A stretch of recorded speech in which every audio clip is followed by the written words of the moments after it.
Hey, friends and family, this is marriage and divorce coach, Dr. Angel Cartagena, with this week's edition of Tuesday Tips. For those of you who have been following, by the way, you may ask, wait a minute, there was no edition of Tuesday Tips last week. And that is because, yes, I caught the flu while visiting our youngest daughter in Arizona, and I was out of it. Like, there was nothing that was going to be done last week at all.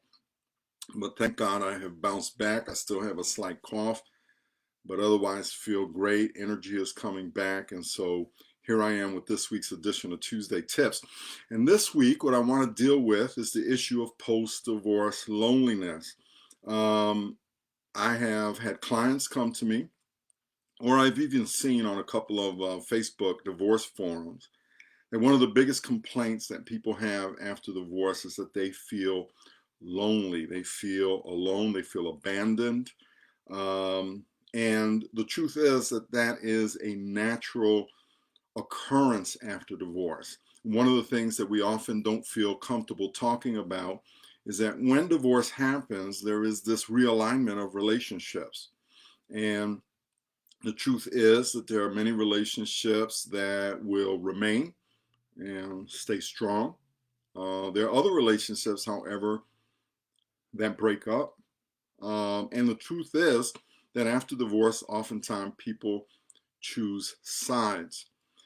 The one thing that I want to warn you against, and the one thing that I've helped clients work through, is this overwhelming sense of loneliness to the point where they become paralyzed and they do nothing except for allow themselves to have a pity party for the ages.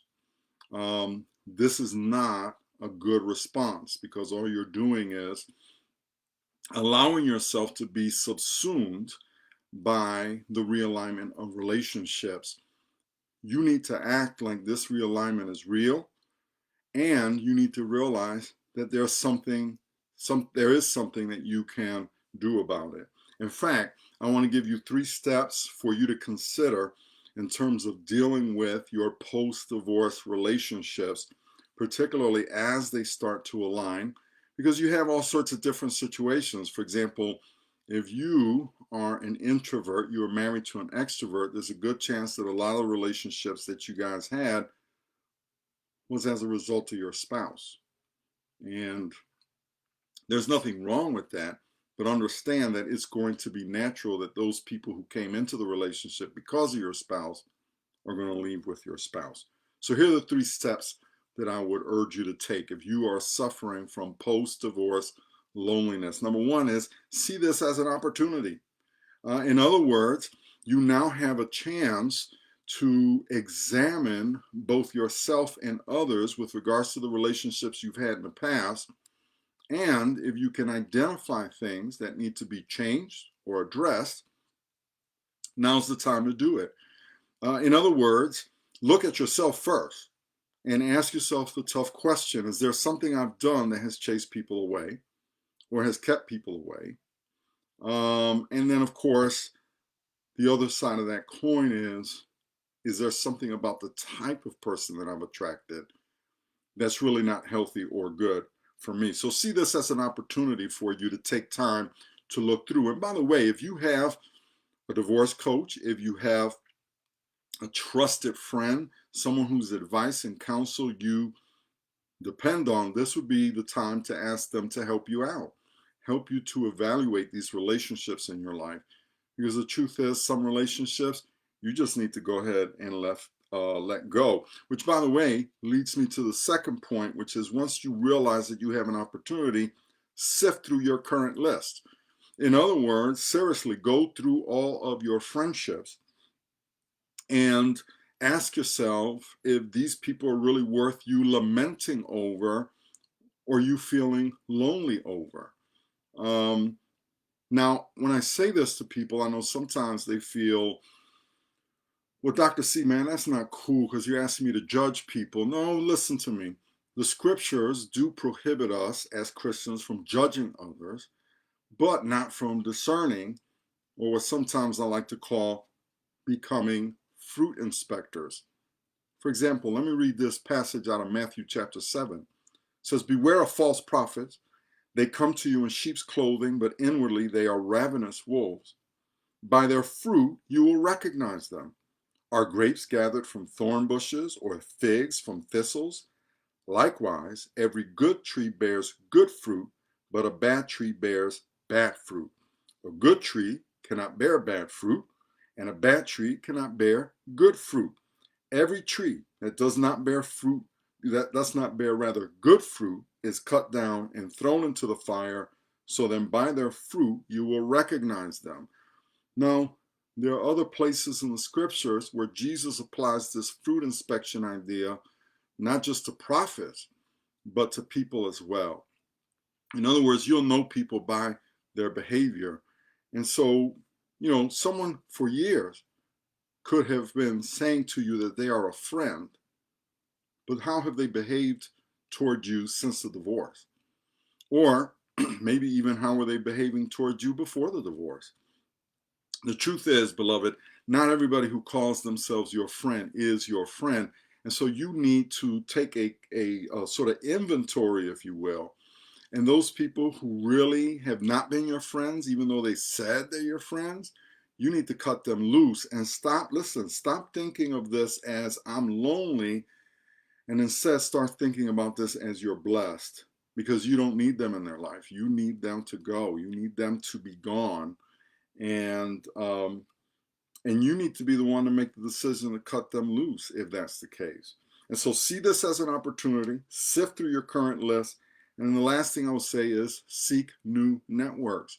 In other words, this is an opportunity for you to build some solid relationships with people of good character, who love the Lord and who will always have your back. Now listen, you're not going to just find them lying around. And it isn't just going to be anybody that you meet. You do have to pray and be discerning about what kind of fruit do you see in their lives. But once you do, these are the kind of relationships that you want to have. And think about this. All the people in your life that weren't in your life at some point, you met them either through book clubs, either through going to church, I don't know, attending, outdoor concert. I mean, you meet people in all sorts of different circumstances. And so my thing is, don't stay at home being lonely. Don't stay at home having a pity party and feeling sorry for yourself. And by the way, there was one commenter I saw who, one of the things that made this challenging for her is she was left behind with 3 kids. And I know it can be so overwhelming, but one of the things I want to advise you if you're in that situation is there are a lot of other people like you who are out there, single parents with children, and man, play dates at parks or play dates at playgrounds. Those sorts of opportunities can be wonderful for you because it allows the kids to build community with other kids, and it allows you to build community with people who are in the same situation.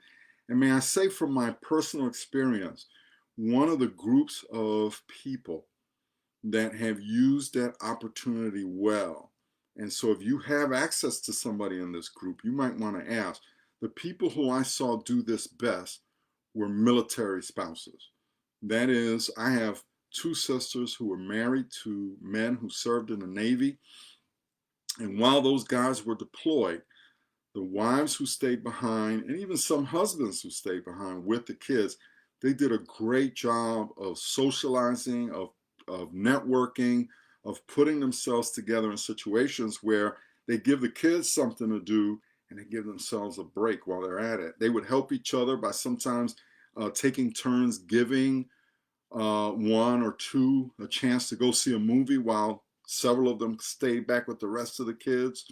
They would take turns doing that. They were great at it. And so here's what I'm going to say is it'll take some effort. You don't have to be lonely though. Stop having a pity party. Stop focusing on your loneliness and start with the first step. See this as an opportunity. I hope this helps. If I can be of any service to you, please go to my website, drangelcartagena.com. That's all one word, drangelcartagena.com. And there's a place on the webpage where you can reach out and contact me. I would be more than happy to help you. God bless you. I hope that this was useful for you. Remember that God loves you, and so do I. Have a wonderful week.